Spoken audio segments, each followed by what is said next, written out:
Assalamu alaikum. Wa alaikum salam wa rahmatullahi ta'ala wa barakatuh. Suna? To da farko dai sunana Sani Rabi'u, amma an fi sani na da Sani. Masha Allah, alhamdulillah. Ci gaba. Wannan fim da kuke yi na ka fito a liman. Shin menene ya burge ka a gabaki ɗaya wannan shiri da kuke yi mai dogon zango?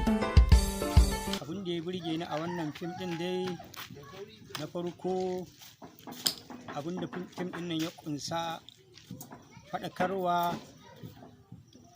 dai shine wannan fim ɗin ya ƙunsa. So wannan abin shine ya burge ni, dan duka abin da aka ce faɗakarwa ne, to kaga kana ƙoƙarin isar da sako ne wa al'umma, saboda a samu al'umma ta ƙara sanin inda ta dosa. Shine ake nufi da faɗakarwa. Abin da ya ƙunsa kenan.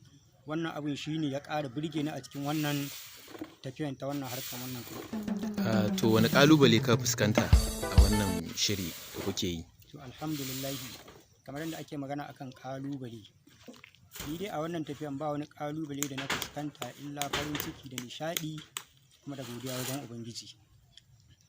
Amma ba wani ƙalubale da na fuskanta a cikin wannan tafiyan. Gashi shiri ne mai dogon zango, to kuna tunanin cewa za ku kai kaman wani tsawon lokaci kuna ɗaukan wannan shiri naku? To alhamdulillah, kamar yadda kai magana akan cewa shiri ne mai dogon zango, so wannan fim ɗin da mun san lokacin da muka fara, to amma gama shi kam sai dai illa masha Allah.